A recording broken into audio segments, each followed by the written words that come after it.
There's a lot to see in and around Las Vegas. This video is about 3 outdoor activities the French girlfriend and I enjoyed on our recent visit.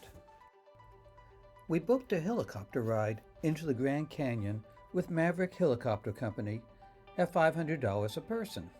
This included landing and brunch. There are several companies available to perform this ride, even as low as $200 for a swoop in and out. Isabel chose this one based on reviews. On the ride out of the city, you get a good view of urban sprawl, and then ride over Hoover Dam. Dedicated in 1936, Hoover Dam provides enough power to service just over 1 million people. Notice the white walls showing the 128 feet below fill level. The views from the helicopter are spectacular. Here's the lower Colorado River coming out of the canyon. Fed by snowfalls in the Rocky Mountains of Utah, Wyoming, and Colorado, the Colorado River is the 6th largest river in the United States. We landed on a narrow ridge on the edge of the river and given a chance to explore. The arid landscape seems bleak and dangerous, though with occasional beauty, such as these colored cacti. This plant, the Joshua tree, became a symbol of faith and hope for Mormon settlers. The Grand Canyon, at 277 miles long, consists of the national park on its northern reaches and the Grand Canyon West, which is on the Havasupai tribe's reservation. We're on the Indian land, where the walls are not as high as in the national park. The Colorado River is a critical source of water for the western United States, but a mega drought, one significantly exacerbated by climate change, is jeopardizing that river's future. In 2021, the federal government declared the first ever water shortage in the Colorado River Basin, which meant mandatory water cuts in some states and Mexico. The panoramic view of the inside of the Grand Canyon provides a unique and memorable experience.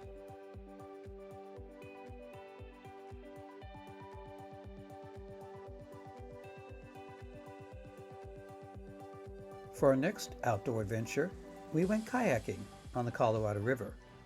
This is a 4-hour adventure, running about $100 a person. Starting in Lake Mead, we headed north about 2 miles, with a break for a 15-minute hike up a bluff for spectacular views. If the weather is nice, which it wasn't during our trip, you can swim.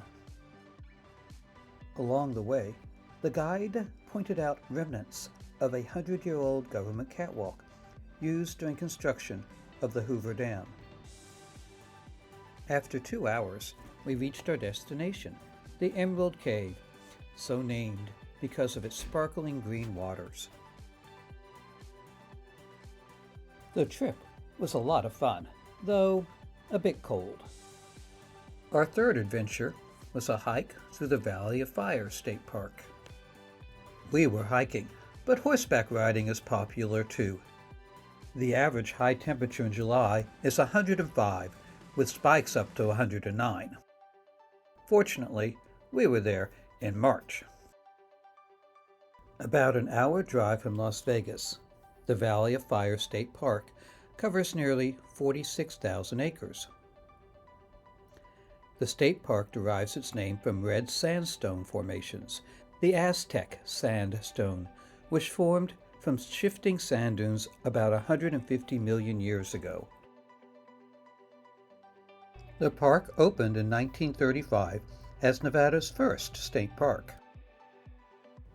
There are plenty of designated trails, some for beginners, less than a mile long. There are only 73 designated campsites, and because the park is so popular, they must be reserved long in advance. Although most of the state park animals are nocturnal, we spotted a small herd of Nevada's state animal, the desert bighorn sheep. Around 1940, the Civilian Conservation Corps created campsites in the park, including these stone cottages, each with a small fireplace. Ancient petroglyphs were carved into red sandstone by the ancestral Pueblones 2,500 years ago. There's even a cute little museum at the visitor center. When you travel to Las Vegas, be sure to schedule some time to enjoy outdoor activities and see the amazing landscapes in this area of natural beauty.